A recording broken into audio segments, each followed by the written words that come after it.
லீகலாக போனாலே இந்த பிரச்சனை ஈஸியாக சால்வ் ஆகிடும். கோர்ட்டில் இப்போ கேஸ் போயிட்டுருக்கு. சுந்தரி மேடம் ஒரு நல்ல அட்வொகேட்டாக பார்த்தாங்கன்னா கண்டிப்பாக இந்த கேஸ் தானாக முடிச்சிடும்ண்ணா. என்னை பொறுத்த வரைக்கும் இந்த இஷ்யூவில் நீங்கள் தலையிடாமல் இருக்கிறது தான் நல்லதுன்னு எனக்கு தோணுது. இல்ல தம்பி, நான் அடிச்சு சொல்றேன், சட்டப்படி போனா சுந்தரியால ஜெயிக்கவே முடியாது. அந்த பொண்ணு என்னைய மலை மாதிரி நம்பிட்டு இருக்கு. பாதியில அம்போன்னு விட்டுட்டு வர சொல்றீங்களா? தப்பு தம்பி, நான் வாக்கு கொடுத்துட்டேன். இதை ஜெயிச்சு கொடுக்கற வரைக்கும் பின்வாங்குற பேச்சுக்கே இடம் கிடையாது. தம்பி, இதை எப்படி முடிக்கணுங்கிறது எனக்கு தெரியும். அன்னைக்கு சொன்ன மாதிரி நீங்க ஆபீஸ்ல உட்காந்து கணக்கு வழக்க மட்டும் பாருங்க. அண்ணன் வெளி விவகாரங்களா பாத்துக்கிறேன். சாரிண்ணா, இனிமே நான் வேலைக்கு வரலண்ணா. என்னாச்சு தம்பி, ஏன் இப்படி ஒரு முடிவு? இல்லைண்ணா, என் கடன் எல்லாத்தையும் அடைச்சிட்டு அண்ணன் கடையை பார்த்துக்க சொல்லிட்டாரு. ஃபேமிலி கூட நான் அம்மா வீட்டுக்கு ஷிஃப்ட் பண்ணிட்டேன். அதாண்ணா, நீங்கள் தப்பாக நினச்சிக்காதீங்கண்ணா. சரி, குடும்பம் ஒன்னா சேருதுன்னு சொல்றீங்க. நல்லது நடக்கும்போது யாரும் குறுக்க நிக்க கூடாது. எங்க இருந்தாலும் நீங்க நல்லா இருக்கணும் தம்பி. அண்ணனோட ஆசீர்வாதம் உங்களுக்கு எப்போதும் உண்டு. குடும்பத்தோட போய் சந்தோஷமா இருங்க தம்பி. அண்ணா, நான் இங்கே இறங்கிக்கிறேண்ணா. இருங்க தம்பி, வீடு வரைக்கும் கொண்டு போய் விட சொல்றேன். இல்லைண்ணா, நான் போகிற வழியில் கொஞ்சம் பர்ச்சேஸ் பண்ண வேண்டியிருக்குண்ணா. இங்கே இறங்கிக்கிறேண்ணா. சரி தம்பி, வண்டியை நிறுத்துங்க. சரிண்ணே. தம்பி, இப்பவும் சொல்றேன், அண்ணன் உங்களை விட்டு போகணும்னு எப்போதும் நினைக்கல. கடைசி வரைக்கும் எனக்கு துணையா இருப்பீங்கன்னு பார்த்தேன். ஆனா நீங்க அண்ணனை பாதிலே விட்டு போறீங்க. ரொம்ப கஷ்டமா இருக்கு தம்பி. அண்ணா, என் சூழ்நிலை அப்படின்னா தயவு செஞ்சு தப்பா நினச்சிக்காதீங்க. சே, கொஞ்ச நாள் இருந்தாலும் என் மனசுக்கு பிடிச்ச பாசமான தம்பியா இருந்தீங்க. அதான் அண்ணன் மனசு கொஞ்சம் கலங்கிருச்சு. நீங்க எங்க இருந்தாலும் சரி, அண்ணன் ஒருத்தன் இருக்கான், அவனை நீங்க மறந்துடாதீங்க. உங்களுக்கு எப்போ என்ன உதவி வேணாலும் எனக்கு போன் பண்ணுங்க. அங்க வந்து இந்த அண்ணன் நிப்பான். போயிட்டு வாங்க தம்பி. வாழ்க பாரதம், வாழ்க நலமுடன். சரிண்ணா.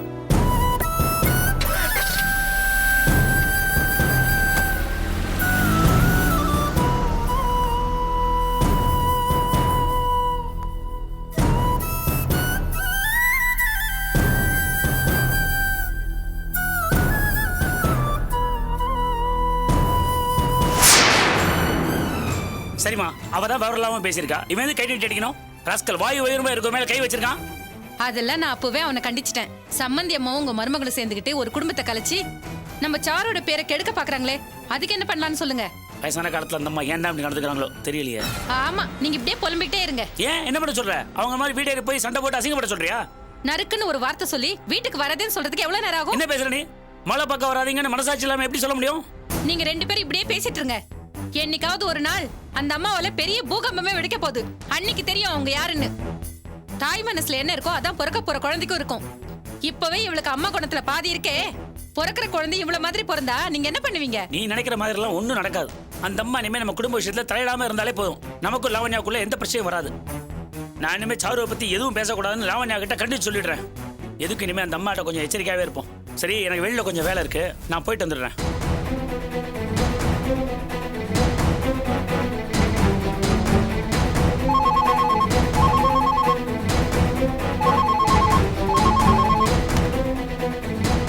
ஹலோ சம்பந்திமா, நான் தான் லாவண்யாவோட அம்மா பேசுறேன். லாவண்யா இருந்தா கூப்பிடுங்களேன், அவகிட்ட கொஞ்சம் பேசணும். அதெல்லாம் நீங்க பேசுற வரைக்கும் போதும், இனிமே பேச வேண்டாம். என்ன சம்பந்திமா இப்படி சொல்றீங்க? நான் என் பொண்ணுகிட்ட தானே பேசணும்னு சொல்றேன். நானும் அவகிட்ட தான் பேசாதீங்கன்னு சொல்றேன். அத நீங்க சொல்லாதீங்க. என் பொண்ணுகிட்ட பேசாதன்னு சொல்றதுக்கு நீங்க யாரு? போனை வச்சுட்டு முதல்ல போய் அவளை கூட்டிட்டு வாங்க. எதுக்கு? நேர்ல பேசினது போதாதுன்னு இப்ப போன்ல வேற பேசணுமா? பேசி அப்படி யார் குடும்பத்தை கெடுக்கலான்னு பாக்குறீங்க? என்ன பேசுறீங்க நீங்க? என்ன பார்த்தா உங்களுக்கு குடும்பத்தை கெடுக்கிற மாதிரி தெரியுதா? நீங்க பாட்டுக்கு என்னென்னமோ பேசிட்டே போறீங்க. இத பாருங்க, இனிமே உங்க மருமகன் நீங்க வந்து பேசுற வேலை வச்சுக்காதீங்க. உங்ககிட்ட இருக்கிற நல்ல குணத்தை உங்ககிட்டயே வச்சுக்கோங்க. அதை இங்க வந்து உங்க பொண்ணுக்கும் சொல்லி கொடுத்து வீட்டை ரெண்டாக்கிடாதீங்க. சும்மா நிறுத்துங்க. யாருங்க வீட்டை ரெண்டு பண்ணது? என் பொண்ணு உங்களை பத்தி அப்பவே சொன்னா. ஊமக்கோட்டை மாதிரி இருந்துகிட்டு அவங்க என்னென்னமோ பேசுறாங்க தராதரம் இல்லாமன்னு. வேணா வார்த்தையை கொஞ்சம் அளந்து பேசு. தராதரத்தை பத்தி யார் பேசுறதுன்னு தெரியாம போச்சு. உங்ககிட்ட எனக்கு என்னங்க பேச்சு? முதல்ல என் பொண்ணை கூப்பிடுங்க. அதெல்லாம் யாரையும் கூப்பிட முடியாது. ஆமா, நீங்க கூப்பிடலன்னா என்ன? என் பொண்ணுகிட்ட என்னால பேசவே முடியாதா? இப்ப நினைச்சாலும் நான் அங்க வந்து பேசுவேன். நீங்க என்ன பண்ணுவீங்க? இந்த பாரு, இனிமே வீட்டுக்கு வந்து பிரச்சனை பண்ற வேலை எல்லாம் வேணாம். அவ்வளவுதான் என்னால சொல்ல முடியும். அது என் மக வீடு. அங்க நான் வருவேன் போவேன். அதை கேட்கறதுக்கு நீ யாரு? என்னது மக வீடா? எங்க போய் சம்பாரிச்சிட்டு வந்தா? இது ஏன் வீடு. ஆமா, மகாராணி நீ மட்டும் பெருசா வேலைக்கு போய் சம்பாதிச்சியாக்கும். நான் வர்றத உங்க அப்பனாலையும் தடுக்க முடியாது. வந்து பாரு, அப்ப தெரியும். ஏய், உன்கிட்ட எனக்கு என்ன பேச்சு? முதல்ல நீ சம்மந்திய கூப்பிடு, நான் அவர்கிட்ட கேட்டுக்கிறேன் நியாயத்தை. வந்தா உள்ள விடக்கூடாதுன்னு அவர் ஏற்கனவே சொல்லிட்டு போயிருக்காரு. அதையும் மீறி வந்தா என்ன பண்ணுவ? வந்து பாரு, அவமானப்பட்டு தான் திரும்பி போவேன். என்ன இந்த வீட்டோட அத்தாரிட்டியே நீங்க தானா? இங்க யார் வரணும் யார் வரக்கூடாது நீங்க தான் டிசைட் பண்ணுவீங்களா? எங்க அம்மா இங்க வரக்கூடாதுன்னு சொல்றதுக்கு நீங்க யாரு? குடும்பம் நல்லா இருக்கணும்னா சில பேர் வீட்டுக்கு வராம இருக்கிறது தான் நல்லது. ஓஹோ, அப்ப உங்களை பொறுத்த வரைக்கும் எங்க அம்மா தப்பான ஆளு. ஆமா, அவங்க பேசுறது நடந்துக்கிறது எதுவுமே எனக்கு பிடிக்கல. அவங்க முகத்தை பாக்குறதுக்கே வெறுப்பா இருக்கு. உங்களை யார் பார்க்க சொன்னது? பிடிக்கலன்னா போய் ரூம்ல இருங்க. டேய், என்ன பேசுற நீ? இந்த அதிகாரம் பண்ற வேலையெல்லாம் என்கிட்ட வேண்டாம். எங்க அம்மா இங்க வர்றதும் வராததும் அவங்க இஷ்டம். அத பத்தி பேசுறதுக்கு உங்களுக்கு எந்த ரைட்ஸும் இல்ல. சும்மா நிறுத்தடி. உங்க அம்மா மாதிரி ஆளுங்களை வீட்டுக்குள்ள விடுறதே தப்பு. பெத்த மகனுக்கே துரோகம் நினைக்குதே, இதெல்லாம் ஒரு ஜென்மமா? சீ, இங்க பாருங்க, நீங்க மட்டும் என்ன ரொம்ப ஒழுங்கா? எனக்கும் அவருக்கும் நடுவுல சண்டையை மூட்டி எங்களை பிரிக்க பார்த்தவங்க தானே நீங்க. வேணாண்டி, நீ பேசுறது ரொம்ப தப்பா இருக்கு. எது தப்பு? மகனை தூண்டி விட்டு என்னை அடிக்க வச்சு அதை வேடிக்கை பாத்தீங்களே, அது தப்பு இல்லையா? இப்ப என்னையும் எங்க அம்மாவையும் பிரிக்கணும்னு நினைக்கிறீங்களே, இது தப்பு இல்லையா? என்னமோ ஊரையே சேர்த்து வச்ச மாதிரி பேசிட்டு இருக்கீங்க. என்னாச்சுமா? டேய், உன் பொண்டாட்டி என்ன சொன்ன கேட்டியா? உன்னை தூண்டி விட்டு அடிக்க வச்சனா? உங்களை பிரிக்க பாக்குறேனா? மரியாதை இல்லாம கண்டுபிடி பேசுறாடா. அடேங்க அப்பா, என்ன ஒரு நடிப்பு! உங்க அம்மா நல்லவங்களா இருந்தா என்ன நடந்ததுன்னு அதை அப்படியே சொல்லுங்க பாப்போம். பாத்தியாடா எப்படி பேசுறான்னு? ஏய், அறிவு இருக்கா உனக்கு? அடிச்சும் புத்தி வரல? என்னையே கத்துறீங்க? முதல்ல உங்க அம்மா என்ன தப்பு பண்ணாங்கன்னு கேளுங்க. எங்க அம்மாவை பார்க்க கூடாதான், பேசக்கூடாதான். ஏன் அவங்க இங்க வரவே கூடாதான். எனக்கு கூட தான் இவங்களை பார்த்து அருவருப்பா இருக்கு. அதுக்காக வீட்டை விட்டு போசுனா போயிடுவாங்களா? இன்னொரு வார்த்தை பேச பிச்சிருவேன். உம்மளாடி நீ இப்படி மரியாதை பேச எங்க கத்துக்கிட்ட? எல்லா அவ அம்மா கிட்ட இருந்தா. அம்மா புத்தி தானே இவளுக்கும் வரும். வேணா, உன்னை நான் பல முறை வார்ன் பண்ணிட்டேன். நீ திரும்ப திரும்ப தப்பு பண்ணிட்டே இருக்க. உங்க அம்மாவை பத்தி பேசினதும் உங்களுக்கு ரோஷம் பொத்துக்கிட்டு வருதுல்ல?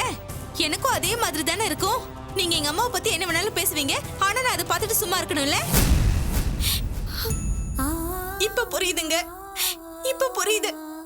என்ன கொஞ்சம் கொஞ்சமா டார்ச்சர் பண்ணி வீட்டை விட்டு வெளியே அனுப்பணும்னு முடிவு பண்ணிட்டீங்க. இனிமே இந்த கொடுமை அனுபவிச்சுக்கிட்டு நான் ஏன் இங்க இருக்கணும்? நான் எங்க அம்மா வீட்டுக்கே போறேன். ஏய் லாவண்யா, ஏய், தேவையில்லாம சீன் போடாத. இப்ப யாரும் உன்னை கொடுமை பண்ணது? ஆமா, இப்படி ஆளாளுக்கு என் மேலே தப்பு சொல்லி சித்திரவதை பண்ணுங்க. எங்க அம்மாவே இங்க வரக்கூடாதுன்னு சொல்லிட்டீங்க. நான் மட்டும் எதுக்கு இங்க இருக்கணும்? நானும் அங்கேயே போறேன். வேணா சொன்னா கேளு, தப்பு உன் மேல. ஆமா, எல்லா தப்புமே என் மேலதான். தூண்டி விட்டு வேடிக்கை பார்க்கற உங்க அம்மா மேல எந்த தப்பும் இல்ல. போதுங்க, நான் அனுபவிச்ச சித்திரவதை எல்லாம் போதும். ஏய் லாவண்யா, லாவண்யா நில்லு, லாவண்யா நில்லு. இப்படி அடிக்கடி கோச்சுக்கிட்டு உங்க அம்மா வீட்டு போறது கொஞ்சம் கூட சரியில்லை. உங்களுக்கு எப்படி உங்க அம்மா முக்கியமா அப்படிதான் எனக்கும். அதான் லாவண்யா தப்பானவன் முடிவு பண்ணிட்டீங்களே. உங்க அம்மா கூடவே இருங்க. டேய், அவ பாட்டு கோச்சிட்டு போறாடா. போனா போட்டுமா, திரும்ப வந்தானே அவனும். டேய்,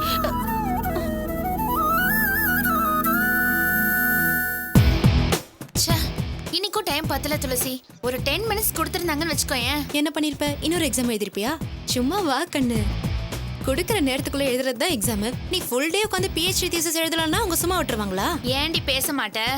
அக்கா அடிஷனல் பேப்பர்லாம் வாங்கி அசத்திட்டீங்க. அந்த தெனாவட்டு ஏண்டி உன்னை படிக்க விடாம அந்த பூதம் அதான் அந்த 10 லிட்டர் வெட் கிரைண்டர் உன்னை டிஸ்டர்ப் பண்ணிருக்குமே. எப்படி படிச்ச? ஏய், அத்தையை மட்டும் ஏதாவது சொன்னேன்னு வச்சுக்க. அடங்கடி, கொடுக்கறது டார்ச்சரு. இதுல உங்க அத்தைக்கு சப்போர்ட் வச்சாங்க பாரு. வெட் கிரைண்டருக்கு பேர் மாமியாருன்னு. எனக்கு மட்டும் இப்படி ஒரு மாமியார் கிடைச்சிருந்தா உரல்ல போட்டு ஆட்டி தோசை சுட்டு சாப்பிட்டுருப்பேன். பாக்குறேன். உனக்கும் 10 லிட்டர் வெட் கிரைண்டர் தான் மாமியாரா வரப்போகுது. அன்னைக்கு திட்டினாலும் மாமியார் தான் என் சாமியார்னு சொல்லி காலைல விழுந்து கும்பிட போற. பாக்கலாமா? பார்க்கலாம்.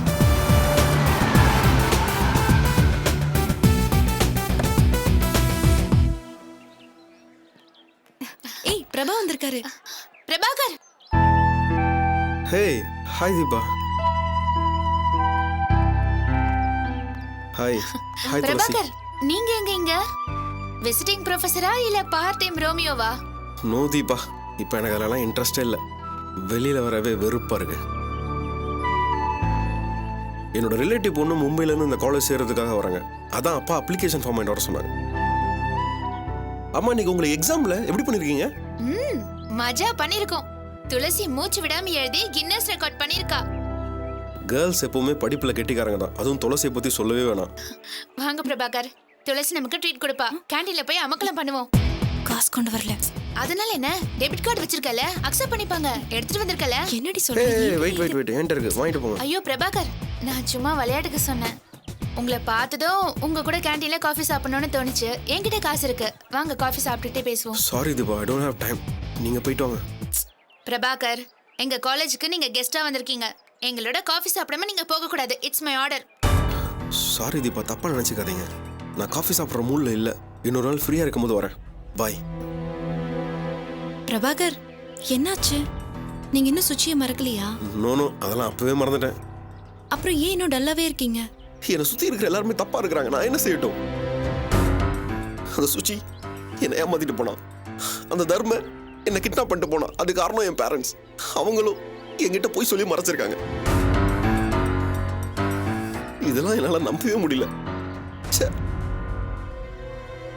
அவங்கள நான் எந்த அளவுக்கு நம்பியிருந்தேன் தெரியுமா? அவங்க போய் இப்படி.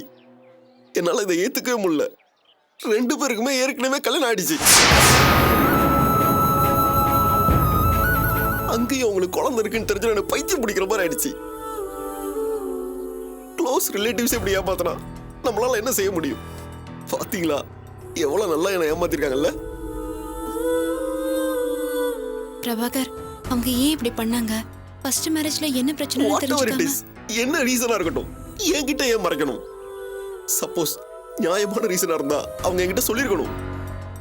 அந்த சுச்சி என்ன காரணத்துக்காக என்ன விட்டுட்டு போனாலோ அதே காரணத்துக்காக தான் எங்க அம்மா அவங்களோட ஃபர்ஸ்ட் ஹஸ்பண்ட் விட்டுட்டு வந்திருக்காங்க. நினைச்சாலே வெறுப்பா இருக்கு. பிரபாகர், சொல்றேன்னு தப்பா எடுத்துக்காதீங்க. உங்க அம்மாவோட பாஸ்ட் லைஃப் எப்படி வேணாலும் இருந்திருக்கலாம். ஆனா அவங்க உங்ககிட்ட சின்சியரா இருக்காங்க, ரொம்ப பாசமாவும் இருக்காங்க. என்ன சொல்றீங்க தீபா? அவங்க பண்ண தப்ப எதை வச்சு நியாயப்படுத்த முடியாது. ஆஃப்டர் அந்த சுச்சியாவது என்ன லவ் பண்ணிட்டு தான் ஏமாத்திட்டு போனா. அதையே என்னால தாங்கிக்க முடியல. ஆனா எங்க அம்மா கல்யாணம் பண்ண ஒருத்தரை விட்டுட்டு ஓடி வந்திருக்காங்க. அந்த குடும்பத்தை பத்தி கொஞ்சம் யோசிச்சு பாருங்க. அவமானத்தால் அந்த குடும்பம் துடிச்சு போயிருக்காதா? எங்க அம்மா என்கிட்ட மட்டும் பாசமா இருந்த போது எப்படி என்னால செல்ஃபிஷா யோசிக்க முடியும்? எல்லாத்தையும் விடுங்க, இதை என்னாலேயே ஜீரணிக்க முடியல. எல்லாரோட அப்பா அம்மாவும் கண்ணியமா ஹானஸ்டா இருக்கணும்னு எல்லாரும் ஆசைப்படுவாங்க. ஆனா இவங்கள நினைச்சா என்னால வெளியிலேயே தலை காட்ட முடியல. ஒருவேளை இது என் ஃப்ரெண்ட்ஸுக்கு தெரிஞ்சா என்ன எப்படி ட்ரீட் பண்ணுவாங்க? ஒருவேளை என் ரிலேட்டிவ்ஸ் எல்லாம் தெரிஞ்சா அவங்க என்ன எப்படி நடத்துவாங்க? அகைன் அண்ட் அகைன் எனக்கு தப்பு தப்பாவே நடந்துகிட்டு இருக்கு. என்னை கடத்திட்டு போன தர்மம் அங்கேயே என்ன கொண்டு இருக்க கூடாதான்னு தோணுது. இப்படி ஒரு பேரண்ட்ஸுக்கு பிறந்ததுக்கு பேசாம செத்துடலான்னு தோணுது. ஐயோ பிரபாகர், ஏன் இப்படி பேசுறீங்க? பின்ன என்ன தீபா, எங்க அப்பா சைடுல சரி எங்க அம்மா சைடுல சரி க்ளோஸ் ரிலேட்டிவ்ஸ் யாருமே கிடையாது. அது ஏன் இப்பதான் புரியுது. வாழ்க்கையில பணம் மட்டும் முக்கியம் இல்ல, சொசைட்டில நமக்குன்னு ஒரு மரியாதை வேணும். அது இல்லைன்னா என்ன சாதிச்சாலும் செத்ததுக்கு சமம். இப்படி ஒரு பேரண்ட்ஸுக்கு பிறந்தத நான் ரொம்ப அசிங்கமா நினைக்கிறேன். பிரபாகர், நீங்க பேசுறது தப்பு. யாரும் கல்யாண வாழ்க்கையை அவ்வளவு சீக்கிரம் தூக்கி எறிஞ்சிட்டு போயிட மாட்டாங்க. அவங்க என்னெல்லாம் வேதனை அனுபவிச்சாங்க, எதனால இப்படி பண்ணாங்கன்னு உங்க பேரண்ட்ஸ் கிட்ட மனசு விட்டு பேசுங்க. அப்பதான் அவங்க நியாயத்தை நீங்க புரிஞ்சுப்பீங்க. என்ன பேசுறீங்க? இந்த தப்பா ஏதோ சொல்லி நியாயப்படுத்த முடியும்? பாருங்க, நான் ஹானஸ்டா இருக்கேன். என்கிட்ட எல்லாரும் ஹானஸ்டா இருக்கணும்னு ஆசைப்படுறேன். அவங்கள பத்தி தெரிஞ்சோம், முகம் கொடுத்து அவங்கள்ட்ட பேச முடியல. சரி, நான் வரேன். பிரபாகர். பிரபா, கொஞ்சம் நில்லுங்க. அப்படியே இருந்தாலும் இதுல உங்க தப்பு எதுவும் இல்லையே. அப்புறம் ஏன் வாழ்க்கையை வெறுத்து போன மாதிரி பேசுறீங்க? பின்ன அவங்கள நினைச்சு விருப்பப்பட சொல்றீங்களா? நான் அப்படி சொல்லல. சப்போஸ் அவங்கள பத்தி உங்களுக்கு கடைசி வரைக்கும் தெரியாம இருந்திருந்தா என்ன பண்ணிருப்பீங்க? இத்தனை நாள் பேரண்ட்ஸ் கூட சந்தோஷமா தானே இருந்தீங்க. இப்போ அப்படியே இருங்கன்னு சொல்றேன். ஐயோ, எல்லாம் தெரிஞ்சதுக்கு அப்புறம் ஒண்ணுமே நடக்காத மாதிரி எப்படி இருக்கிறது? எல்லாரும் என்ன எப்படி பாப்பாங்க? யாரை பார்த்தாலும் இவங்களுக்கு எங்க அம்மா தெரிஞ்சிருக்குமோ, எங்க அப்பா பத்தி ஏதாவது கேட்டுருவாங்களான்னு பயந்து வாழணும். உள்ளுக்குள்ள வேதனை வச்சுட்டு என்னால வெளியில சந்தோஷமா இருக்கிற மாதிரி நடிக்க முடியாது துளசி. ஏன் முடியாது? எல்லாரும் உள்ளுக்குள்ள வேதனை வச்சுட்டு சந்தோஷமா இருக்கிற மாதிரி நடிச்சிட்டு தான் இருக்காங்க. உங்களுக்கு இந்த வேதனை, மத்தவங்களுக்கு வேற வேதனை. வேதனை இல்லாத மனுஷங்கன்னு யாருமே இல்ல பிரபா. சில பேருக்கு பண பிரச்சனை, சிலருக்கு மன பிரச்சனை. ஆமா, கொஞ்சம் பேர் அம்மா இல்லையேன்னு வருத்தப்படுறாங்க. சில பேர் இப்படி ஒரு அம்மாவான்னு வருத்தப்படுறாங்க. எப்படியோ எல்லாருக்கும் வேதனை இருக்கதான் செய்யுது. அதுக்காக கூனி குறுகி போய் உட்காந்துட்டா நம்மளால வாழ முடியாது. இப்படி ஒரு அசிங்கத்தை சுமந்து நீ ஏன் வாழணும்ன்ற? என்ன பேசுறீங்க நீங்க? உங்களை ஒரு புத்திசாலின்னு நினைச்சிட்டு இருக்க. இப்படியே யோசிக்காம கோழ மாதிரி பேசுவீங்க? வாழவே பிடிக்கலன்னு சொல்ற அளவுக்கு அப்படி என்ன தப்பு பண்ணீங்க? அவங்கள செகண்ட் மேரேஜ் பண்ணிக்க சொன்னது நீங்களா? அவங்க தலையெழுத்த எழுதி வச்சது நீங்களா? அவங்க பண்ணது தப்பாவே இருந்தாலும் அதுக்காக வருத்தப்பட வேண்டியது அவங்க, நீங்க கிடையாது. இனிமே இந்த மாதிரி நெகட்டிவா பேசுறத நிறுத்துங்க. தப்பான பேரண்ட்ஸ்க்கு பிறந்தாலும் நான் சரியான மகன்னு ப்ரூவ் பண்ணி காமிங்க. அதை விட்டுட்டு ஏன் இப்படி எல்லாம்? சாரி துளசி. இது பாருங்க பிரபா, உங்களுக்கு சின்ன வயசு, சாதிக்க வேண்டியது எவ்வளவோ இருக்கு. முடிஞ்சதை நினைச்சு வருத்தப்படாம அடுத்தது என்ன செய்யலாம்னு யோசிங்க. சாரி துளசி, தப்பா எடுத்துக்காதீங்க. அட்வைஸ் பண்றது ரொம்ப ரொம்ப ஈஸி. நான் எப்படிப்பட்ட வேதனை அனுபவிக்கிறேன்னு உங்களுக்கு தெரியாது. அதை அனுபவிச்சாதான் தெரியும். ஏன் புரியாது? அந்த வேதனையை நானும் அனுபவிச்சிருக்கேன்.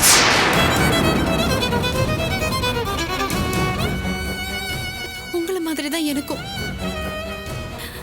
சின்ன வயசுல என் அம்மாவும் தான் என்னை விட்டுட்டு ஓடி போயிட்டாங்க.